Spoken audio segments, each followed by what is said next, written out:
Hi everyone, it's Kathleen Deggelman. Welcome to our webinar today. The topic is, are home parties worth it? I've been in the industry for 8 years and I definitely have some opinions about this, and I just thought it was time to check in about whether home parties are worth it or not, because there seems to be some controversy today about this in the internet and social media world that we live in today. Just to give you a little bit of background about me, I have been in the industry for 8 years. I've done extremely well. I love this profession. I have built international businesses in many countries, in the tens of thousands, and I've earned millions of dollars, and I'll share with you a little bit more about our story as we go on, but let's go ahead and get started.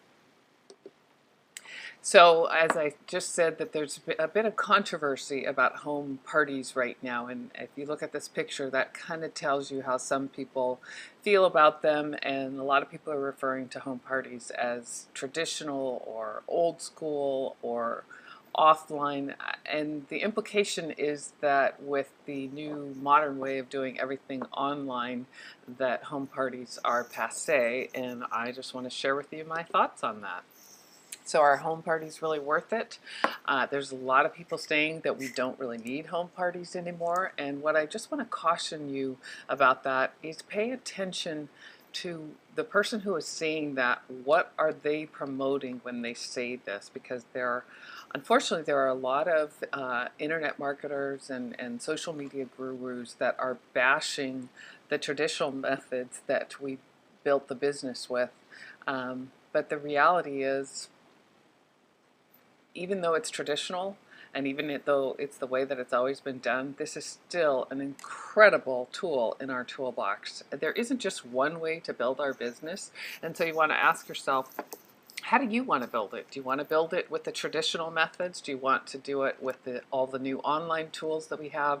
Or do you want to do a hybrid of both? I personally am creating a system for my team where we do a hybrid of both, because I think they're both incredible. And the question I want to ask you, do you really want to throw out one of the very best tools in the industry? And I would caution you, don't throw the baby out with the bathwater, because there are a lot of incredible things that happen at home parties that don't happen in some of the other ways that we present our products and opportunities to people with. If you ask almost all 6-figure and 7-figure income earners, what would most say about how we started and built our businesses? I can speak on their behalf, since I am one of them. Most of us would say that we built it largely on the traditional offline methods in the past. Home parties are incredible, just like one-on-ones, just like two-on-one appointments, coffee shop appointments.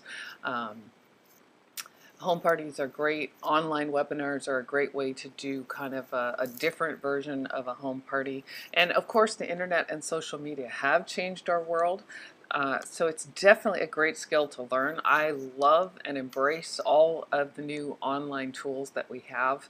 I would say that I've become a bit of a social media queen, and I went into that world kicking and screaming a few years ago, and I definitely believe that it is also an incredible tool to build this business. But I've just gotten a little bit tired of hearing people bash home parties.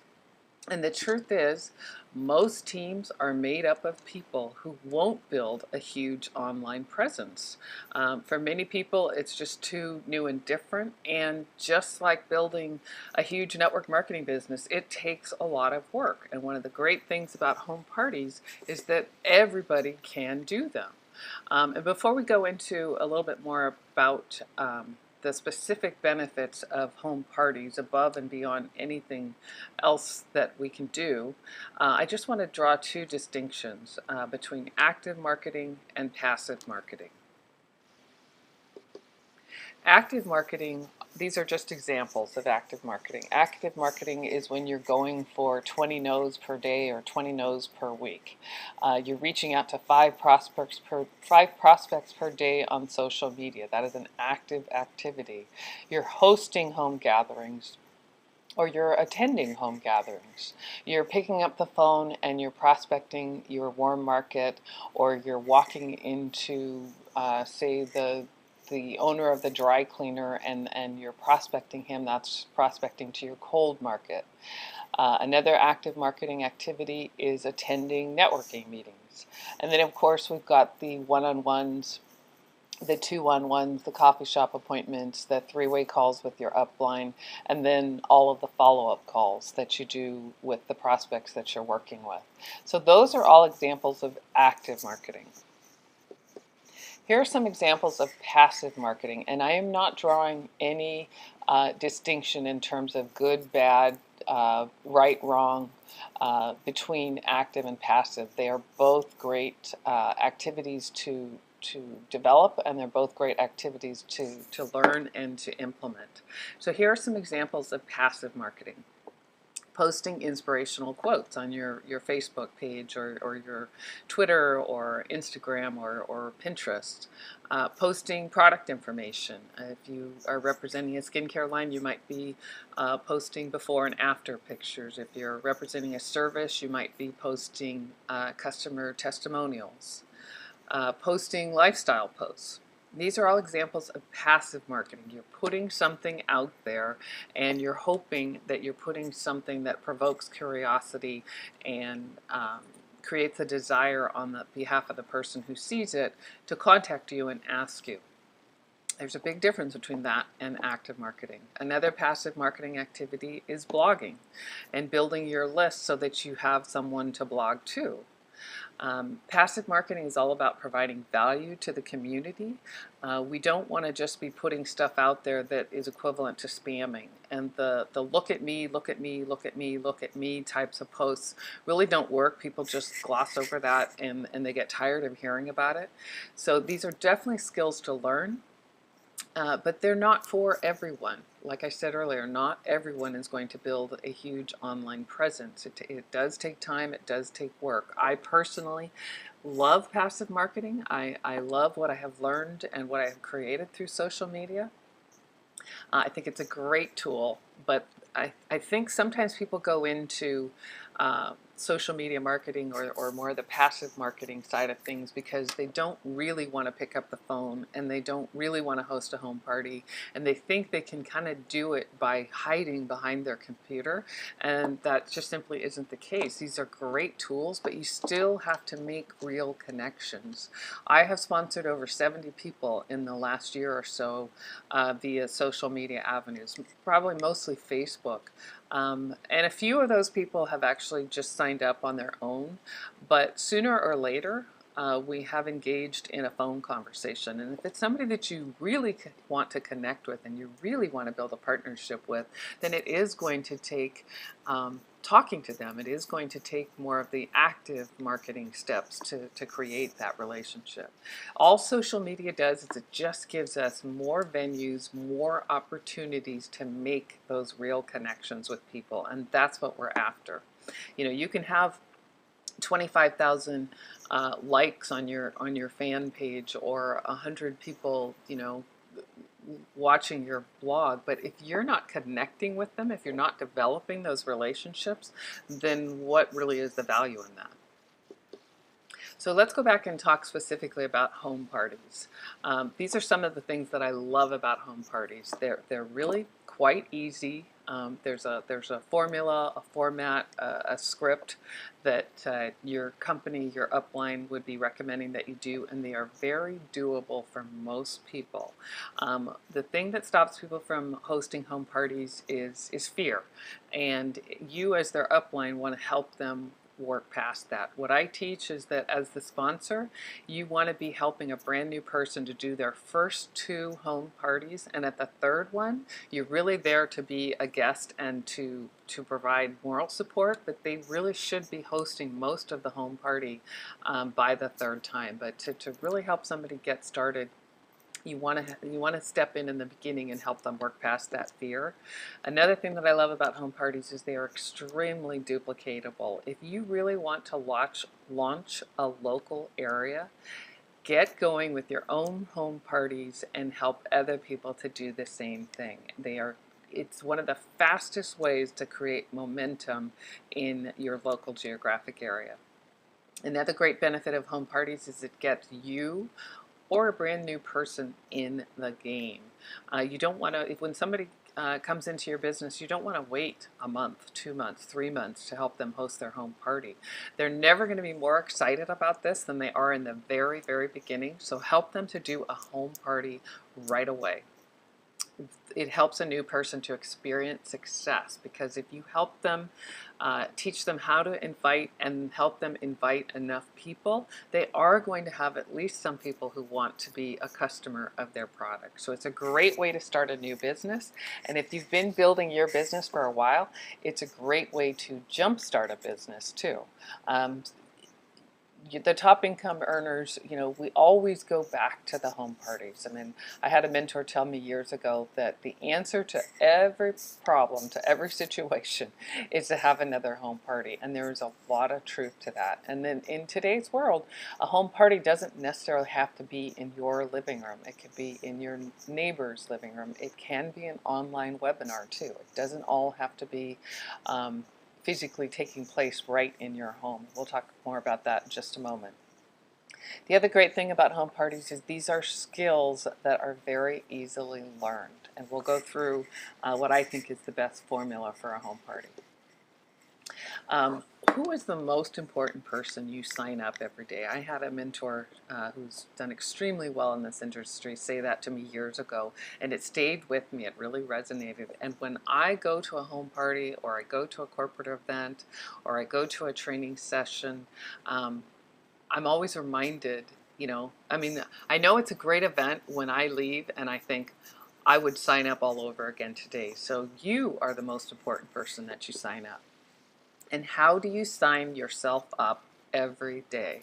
You do that through a variety of things: reading and listening to what fills you up, hosting your own home party, attending a teammate's home party, going to a training or a bigger event, going to a networking event where your intention is to prospect for your business, being a student of the industry, getting on YouTube and Googling how to close, searching on how to invite, follow a blogger like myself, become a student of this industry. It will fill you up, and learning new skills is fun. It's how we're wired. One-on-ones can be a great way to fill you up and to get that feeling that, if I was just starting today, I would sign up all over again. In fact, after this webinar, I'm going to go and meet a teammate for what will be a 2-on-1 at a coffee shop in our local town. And I know how I'm going to feel afterwards. It just gets you jazzed. When you're in activity, you are more enthusiastic, you are more positive, and it helps create that long-term vision that you need to keep going, because there are going to be tough days with this. It's not always easy. It does take work. My good friend Kelly Banger always says, it's not called net talk, it's called network. And last way that I've got on this list to help you sign yourself up every day is listening to your upline on a 3-way call. In addition to home parties, 3-way calls are another incredible tool that we have in the toolbox that would be considered traditional or old school, and they work. They worked 30 years ago, they worked 10 years ago, and they work just as well today. So these are all the different ways that at the end of the day, when you go to sleep at night, if you can answer the question, did I do the activities today that would make me want to sign up all over again? And if you feel enthusiastic and positive about that, then you did. I would guarantee that you did at least one of the things on this list. So home parties are incredible, and there's things that happen at home parties that are very difficult to duplicate in all the other ways that we connect with people and all the other ways that we share our product and opportunity with. They are incredible for team building. They're great for creating a community, and one of the #1 reasons why people stay in our network marketing businesses is because they love the positive atmosphere, they love the friends that they've made. We love learning all the time. It is that sense of community that is the glue for the long-term vision for your business. So don't ever underestimate how coming together in person is such a valuable thing to do on a regular business, especially for your local team. And once your business gets big enough, you're going to be traveling to do the same thing. Home parties are inspiring, they're fun, they're social, they're personal, and they're great for showing how duplication works. Because at the end of a successful home party, you want to be looking to the one or two or maybe even 3 or 4 people that are sitting on the edge of their seat and they want to do this. And you know that they want to do this because you can tell by their energy. And before the end of the night, you want to be talking to them and scheduling their first home party. And the saying is we build from event to event, and that includes the one-on-ones, the coffee shop appointments. You build that into the home parties, and from the home parties, you're moving from living room to living room, and you bring that whole group to the big events. And you just keep repeating that cycle, and that's how the business takes off. That's how you get momentum.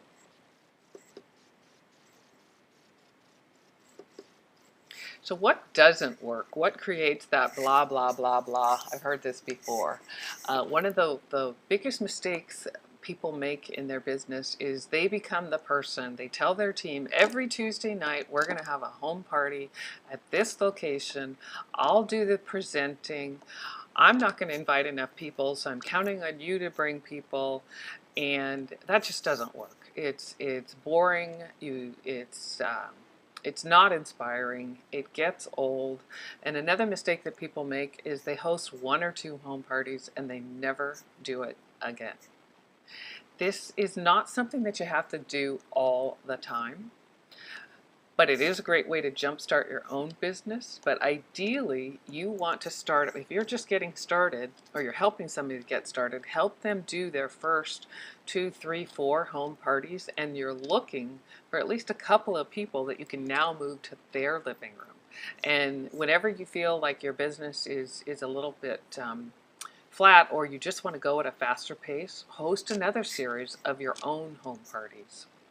The same location, the same format, the same presenter, not inviting enough people and only doing 1 or 2, it's all going to create the same result. This business will not grow and people will fade out. So what works? You want to switch up the location. Like I said, don't become that leader that says every Tuesday night it's going to be at my house. You've got to move the location because the truth is, people are much more likely to go to their friend's home than you if they don't know you. So you want to make sure that you're moving from living room to living room, and you absolutely want to encourage team participation. And what are the 2 biggest fears? I think it's taxes and public speaking.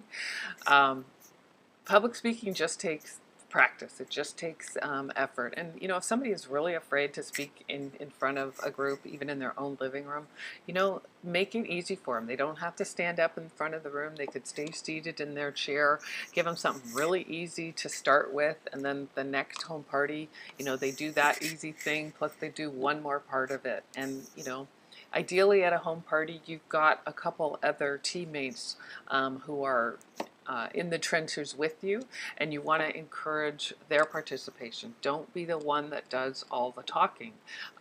Different people are going to resonate with different styles, with different personalities. So have at least a couple of people sharing the stage in that particular living room, and change up the format. I mean, in today's world, most of us have a variety of tools that we can use. It might be a video that your company has put together. It might even be a DVD, although I'm not seeing too many of those lately. It might be a recorded webinar that your upline has put together before. Don't always do the exact same format, because it does get boring for the distributors that are there. Make sure that you add training for the team that is building.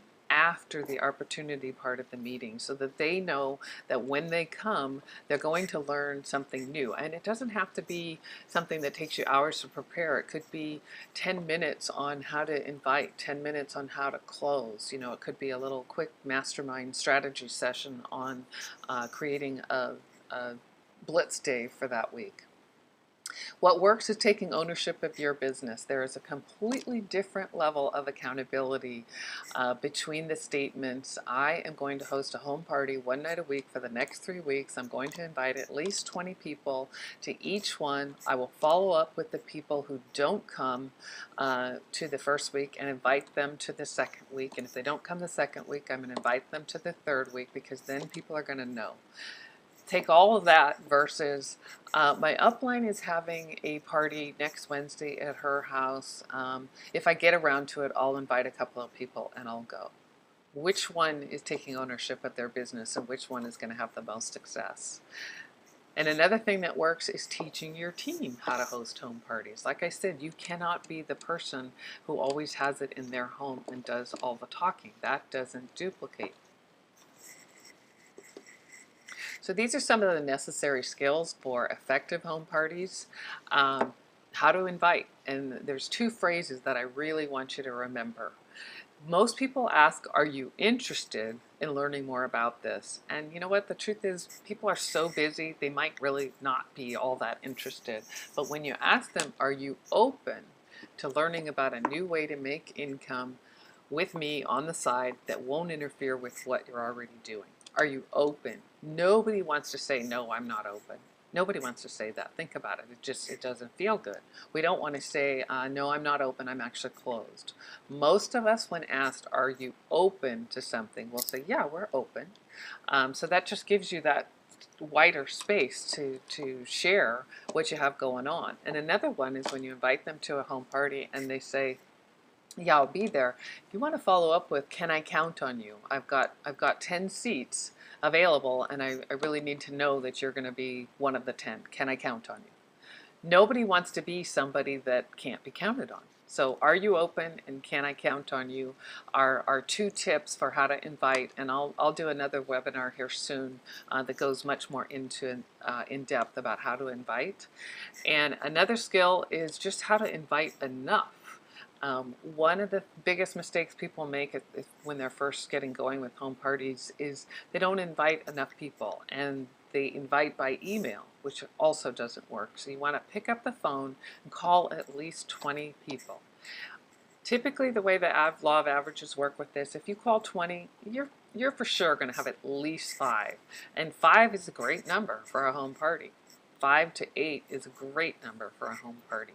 When it starts to get to be really big, it can be kind of unmanageable, and you lose some of that personal touch. I mean, when it starts to get to be really big, that's typically an indication that there's a handful of people that should be having their own home parties too.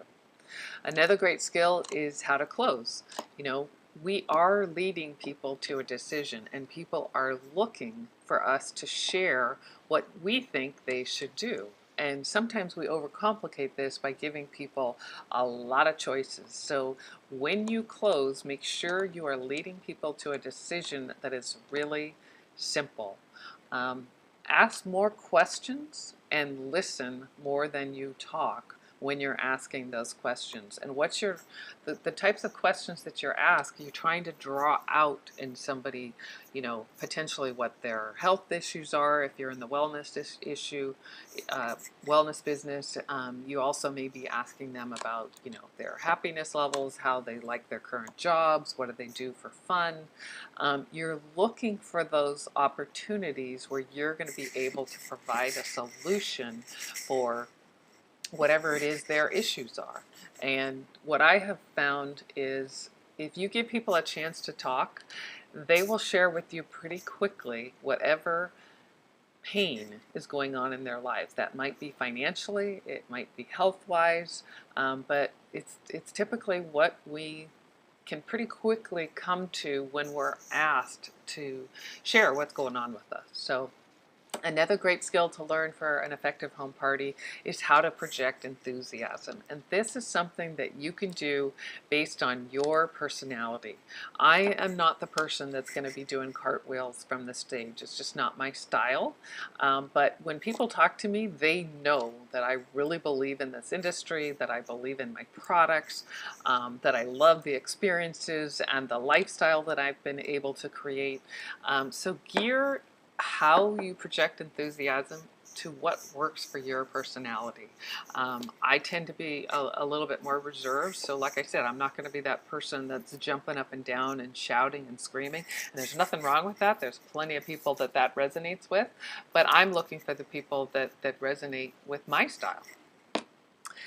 Another great skill for home parties is you need to get really good at telling your story. And all your story is your personal testimonial of your products and your personal testimonial of your business. And you don't necessarily have to tell both, but you need at the, you know, the snap of a fingers to be able to share with enthusiasm, with honesty, with integrity, what your story is around whatever it is that your company offers. And that's something that you're going to do on a very regular basis in your one-on-ones and your home parties and any online sort of webinars that you would hold to. And another great skill for effective home parties is, of course, how to follow up. It is so true. The fortune is in the follow-up, and at the end of every home party, the goal is to book the next home party. So you're looking for that person. You really don't want to leave. If you're helping your team to develop, you really don't want to leave before they've got their next home party booked. So here's what I consider a great format for a home party. It typically starts with a short welcome, whoever's home that you're in. They want to welcome people to their home, and they want to tell their story. You know, what was it about this product or service or business that resonated for them? And this is something that, you know, the welcome and the story really shouldn't take more than 3 to 5 minutes. And if you've got a couple other teammates there, then now would be a good time to ask them to share their testimonials, either product or business. And then the next part, this is really critical, is you want to use a tool.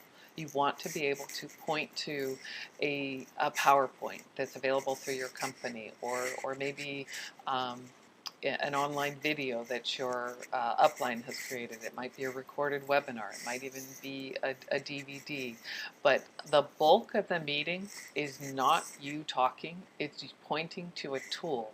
Because you've got to remember, however you share the business, however you present the home party, all of the new people are looking at this and they're asking themselves, could I do this? Do I want to do this? Is this easy?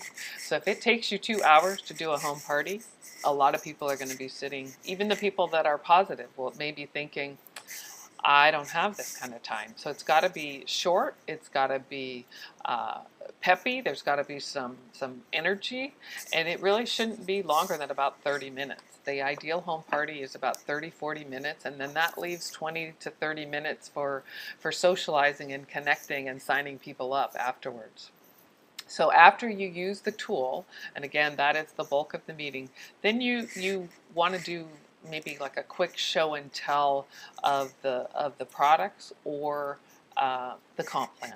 You know, don't spend a whole lot of time on this. This is just really kind of like a wrap up, and then you want to close. You want to ask, you know, who is ready to sign up, who's would like to host a home party, who wants to do this with us, and always have your company applications and pins on hand. And that's it for a home party. The most important part of the home party is what happens before and what happens after. It's the connecting with people. I rarely take Q&A during a home party because all it takes is one nut bar to derail the energy in the room. So be very careful. I don't think it's a good idea to take Q&A during a home party. And how I wrap it up at the end is after I close and we pass out the applications, I say something like, you know, you don't need to sit anymore. Let's get up and get to know each other. I mean, get people up and moving around so that whatever questions come up can be handled outside of the quote more formal part of the presentation. So again, I just want to say home parties are incredible. They are such still just such a very, very, very valuable way to build a business. And online webinars, there's definitely a great place for them too.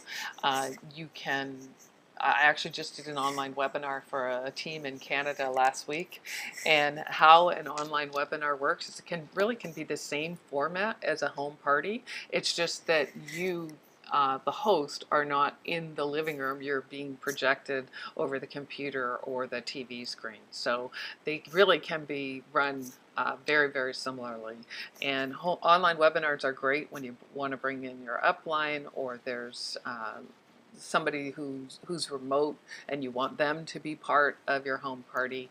Like I said, I love all of the tools that we have available with technology today, and I implement all of them. I mean, I do way more than I ever would have thought that I would do online, but I've really just thought it was time to kind of do a level set on how valuable home parties are too.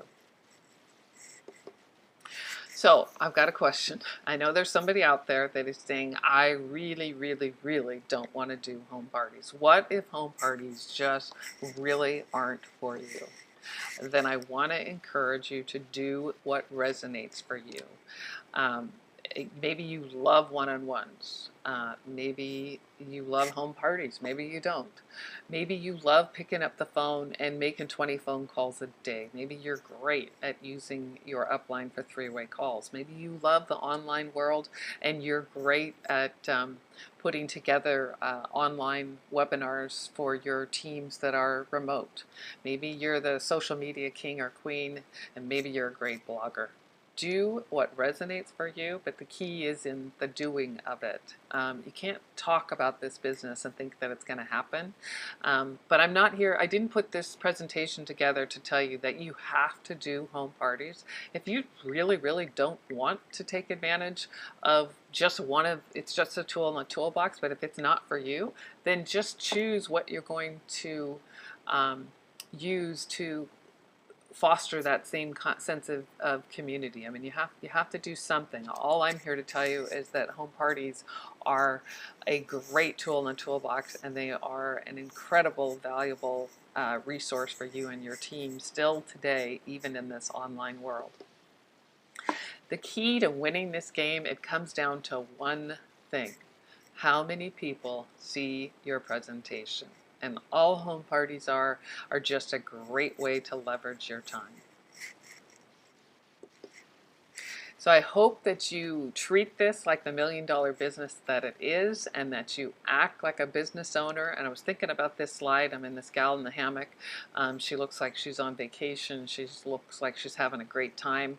But you know what? She might have her iPad sitting on the sand right underneath her, and she just did an online webinar. I have never seen a business model that can create the most incredible lifestyle where you really can work from anywhere, and you can build a team almost anywhere in the world, depending on where your company is open. But what it takes is acting like a business owner. You have to take ownership of this business and treat it like a business. If you're in this just to make hobby money, that is fine too. But just know where you are with it. If you're somebody that wants to make 6 and 7 figures, the more you embrace this and the more you create an environment of accountability and really treat it like the million-dollar opportunity that it is, then the faster your business is going to grow. So thanks for being with me today. If we're not connected yet on my blog site, go to KathleenDeggelman.com and enter your name and email, and I will send over my free Secrets to Success for Entrepreneurs book. And you'll also be on my mailing list to learn about future webinars just like this one. And if you receive value from this presentation today, I'd love to see your comments on my Kathleen Deggelman Facebook Facebook page. I will see your messages and I'll respond. And thanks for joining me today. Have a great rest of the day.